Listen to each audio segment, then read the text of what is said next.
Bem-vindo, você que está chegando agora, ligou sua televisão acompanhando o programa Além da Notícia aqui na TV Canção Nova. O tema hoje é manifestações populares. A próxima já está chegando. Seus desdobramentos, o que as manifestações provocam no âmbito político todo. E a presidente Dilma, a gente terminou o último bloco falando que ela está num momento de dificuldade. E neste momento surge aquela voz das ruas, mas uma voz que a gente imagina também muito influenciada pelo ambiente político, pedindo o impeachment. Professora, o que há de concreto numa possibilidade de impeachment agora, porque o governo está com muitas dificuldades? Eu acho que o impeachment não é uma ação que deve ser utilizada em governos impopulares, né? Ou seja, há ainda um longo caminho para se percorrer para saber, inclusive, se há base legal, que os juristas dizem que não há nenhum tipo de base legal nesse sentido, para o pedido de impeachment da presidenta. Eu outro dia estava lendo até sobre a questão da impopularidade de alguns governos. O governo do François Hollande chegou a 4% de popularidade e ninguém na França pediu o impeachment dele.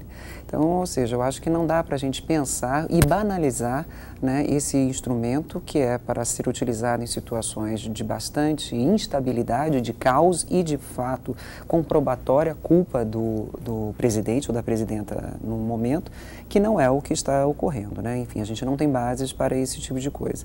E eu acho que, na realidade, é um viés golpista esse tipo de discurso, no sentido de pedido de um impeachment de uma presidente que está no momento, enfim, com um governo impopular.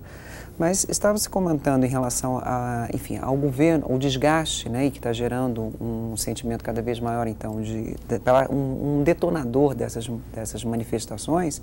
Eu me pergunto, na verdade, que há necessidade de um processo de repensar do próprio partido que está no poder, Ou seja, eu tenho uma sensação de que o primeiro slogan do governo Lula era a esperança venceu o medo. E eu sinto que o pragmatismo venceu a esperança ao longo desses governos do PT. Isso que eu acho que o partido e o próprio presidente do partido, há poucos dias atrás, lançou essa ideia de refundação, porque eu acredito que política tem que ser feita no plano das ideias. Obviamente, o pragmatismo, ou seja, essa parte da negociação, faz parte do jogo político em qualquer sociedade, mas ela tem que ter cara, ou seja, os partidos eles precisam ter uma postura ideológica definida. E nós sabemos que, em função do nosso sistema político, da forma como ele se organiza, nossos partidos têm um perfil ideológico muito fragilizado. E como o professor mesmo colocou, é uma relação muito individualizada, é uma negociação quase, muitas vezes, e esse parlamento em particular, da forma como ele está pulverizado em termos de partidos políticos, vai ser uma negociação homem a homem, mulher com mulher, enfim, ou seja, a presidenta diretamente. E isso é algo extremamente frágil, ou fragiliza a democracia, se o executivo tem que negociar individualmente, com 513 deputados e 81 senadores. Observando muito bem suas palavras, a senhora citou aqui, o impeachment, ele é empregado numa situação de caos, de instabilidade, essas coisas todas. Mas ele é, antes de tudo, julgamento político. E esse é o grande perigo que nós corremos. Um julgamento político e o fato de o partido que está no governo, o Partido dos Trabalhadores, ter tantos nomes, e agora já entra a questão da Petrobras como maior escândalo e maior roubo da história do Brasil, não é? De corrupção. O fato de ter tantos membros deste governo, pessoas dentro da Petrobras ligadas a este governo, o fato do próprio povo ou de haver aquela suspeição de que é impossível que os membros do governo, isto é, o presidente Lula ou a presidente Dilma, até ela quando era diretora da Petrobras, não tivessem visto nada disto, e até o fato de acusarem, bom, se não estão por trás disto com uma culpa certa, mas o fato da incompetência de não terem visto nada, de não terem percebido nada, depois de tantos anos, o dinheiro que saía desta forma, isto poderia se explicar também o fato dessa voz do impeachment estar ecoando?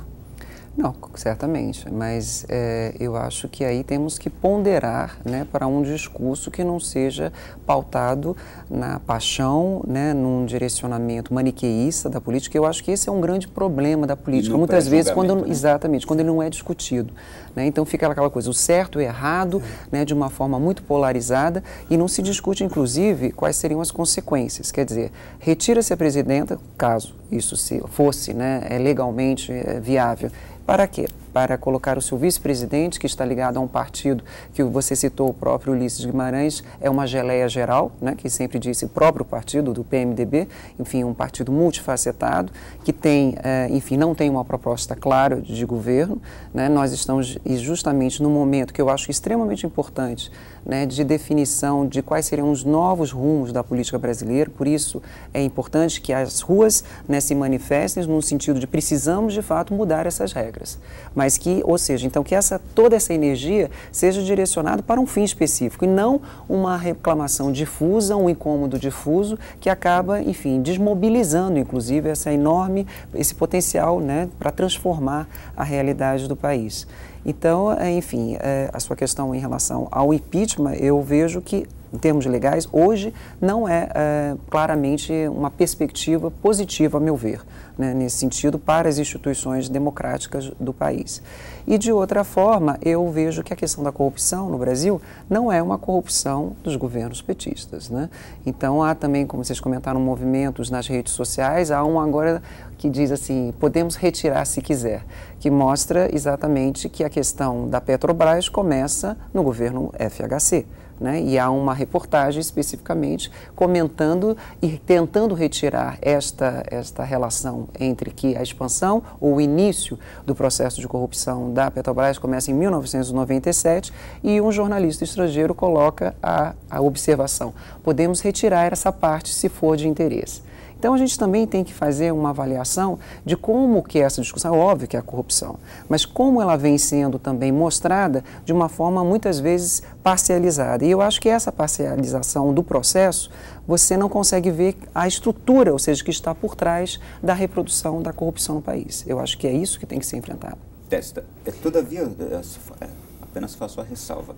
De fato, tem, inclusive, os registros de que começou no governo FHC, mas ela se generalizou ou se organizou já no governo Lula em 2004, segundo as próprias investigações da Polícia Federal dizem, não é? Eu achei interessante o que você colocou realmente, mas veja, eu acho que a Petrobras sofreu ações de corrupção desde a fundação. Isso não tem a menor dúvida. Claro, a maior empresa brasileira, assim como se você for investigar a Caixa Econômica, Banco do Brasil, o sistema elétrico, não tem a menor dúvida. Tenho assistido todas as sessões da CPI da Petrobras e já tem mais de 10 anos que eu acompanho no Senado muitos senadores que nem têm mais mandato pedindo investigação na Petrobras, no DENIT, aquela coisa toda, nunca conseguiram aprovar. Mas me chamou muita atenção recentemente o depoimento daquele gerente que devolveu 90 milhões de dólares. Que disse que começou a fazer as chantagens em 97. O Barusco, pessoa física. Ele falou, eu fazia. É claro que tinha outros que faziam também, isso é óbvio, ninguém faz uma falcatrua sozinho naquele porte. Mas aí o depoimento dele, que aí começa, se institucionalizou a partir da interferência partidária de fato, né? Quando o Zé Disseu, Lula, aí não apareceu o nome ainda, mas vai aparecer Palocci e muitos outros líderes, porque está ligado, Ronaldo, ao processo de cooptação, à partidarização. Você, para ter uma coalizão no Congresso, você tem que lotear o Estado. E você se lembra quando o Severino era presidente da Câmara, ele ia pedir a diretoria de perfuração, ele não sabia nem o nome. Ele falou, não, eu quero aquela que fura buraco, que é de engenharia da Petrobras, porque é lá que ele faria os grandes contratos, você sabe muito bem disso. E me chama a atenção também, desde o primeiro depoimento do Cerveró, esse que continuou preso, que ele disse que está com tratamento psicológico na Polícia Federal, ele disse que a responsabilidade era do Conselho de Administração, da compra da Pasadena, aquela coisa toda. E se você lê os advogados americanos que estão processando a Petrobras, defendendo os interesses, não tem como, você vai chegar ao Conselho de Administração.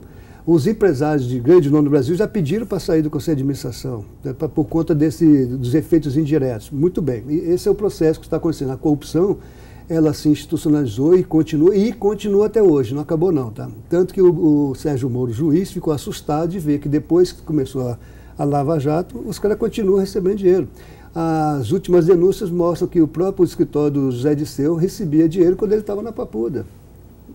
Então é uma coloteada, que o tesoureiro Vacari, que agora é réu, ele recebia e repassava para o escritório do José Disseu, da consultoria, um montante daquele dinheiro que vinha. Claro que tem também do PTB, do PP, provavelmente do PSDB, no governo FHC teve. Claro, você se lembra do jornalista Paulo Francis, que faleceu quando ele dizia assim, a maior quadrilha do Brasil está instalada na Petrobras. Aí o Renault, que é a época do presidente, abriu um processo contra ele, o cara teve um infarto, tamanha indenização que ele pediu. O cara não deu conta. Então é uma coisa que tem que mudar. Eu acho que a corrupção tem que acabar nesse país. E um dos processos para acabar imediatamente seria você acabar com a ingerência partidária. Difícil, porque você tem que ter maioria. Bom, aí eu queria falar um pouquinho do impeachment. O impeachment, a estratégia que eu estou vendo é de montar, colocar na boca do povo essa palavra. Uma palavra de ordem. Ninguém sabe o que significa impeachment, na verdade. Porque empicharam o Collor, né, tentaram empichar o Lula, não conseguiram ainda por conta das políticas sociais, da política da CPI dos Correios, quando criou-se aquele slogan do Duda Mendonça, deixa o homem trabalhar, lembra, a economia estava crescendo. O problema é que a economia não está crescendo. E esse é um problema. Você começa a esparramar esse discurso, dizer que o presidente é incompetente, que o governo é ruim, que é isso e aquilo, e cria insatisfação. Isso é um jogo político articulado. Articulado, é uma coisa para sangrar de fato. E é aí que você disse que ele pode se tornar um argumento dentro do Congresso político. E você cria a culpa. Não jurídico, né, doutor? Claro, lógico. Você cria a culpa. Você pega, se você investigar o Mais Médico, eu já te falei isso, ali daria, tecnicamente, para a abertura de um processo de impeachment. Quando você vê que os médicos que vieram tinham espiões dentro deles. Entendeu? Crime de responsabilidade, lesa praça. Você cria juridicamente o argumento e você viabiliza politicamente isso. Esse que é o problema que nós estamos vivendo hoje no Brasil, que eu acho muito sério e concordo com a professora. É perigosíssimo, entendeu? Porque é uma espécie de golpismo, de fato. Mas se por um acaso a presidente viesse a ser empichada, a democracia tem que funcionar. Independentemente de gostar ou não, o vice tem que assumir. E eles sabem muito bem disso. Aí outros falam assim, vamos chamar outra eleição? Muito. Olha, para concluir já, o nosso programa está chegando ao final.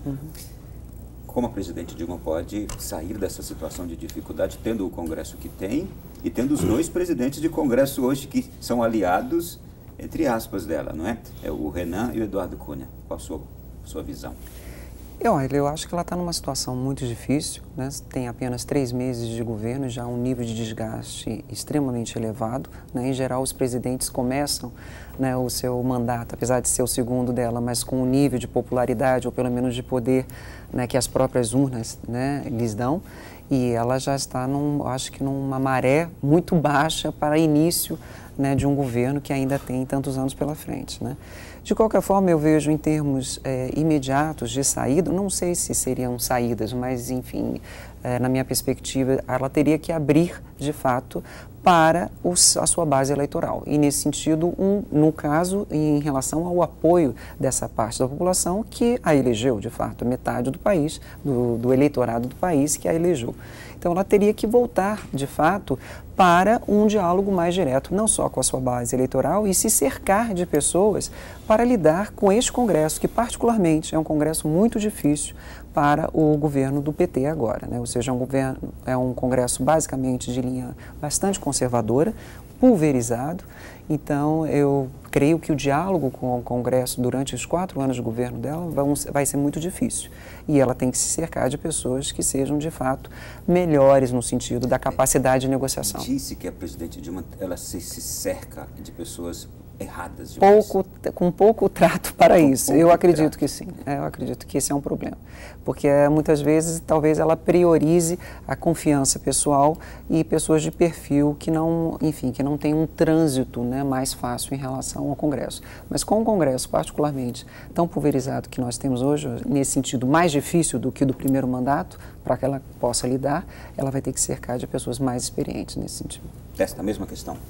Ronaldo, eu vou começar falando daquela entrevista que os 2 ministros deram depois do Eduardo Cardoso e Miguel Rosseto. Miguel Rosseto. Que ali disparou o panelaço. Claro, um fala para o movimento estudantil, é um líder estudantil, né, o Eduardo Cardoso, impressionante para falar para o movimento estudantil, e o outro, Botafogo, é um incendiário, um piromaníaco, que diz que todo mundo ali não votou na Dilma, quem saiu, né, que o que valeu foi outro movimento de sexta-feira, que foi feito para legitimar o partido, não tinha ninguém nas ruas pago, e que o Brasil é governado por movimentos sociais.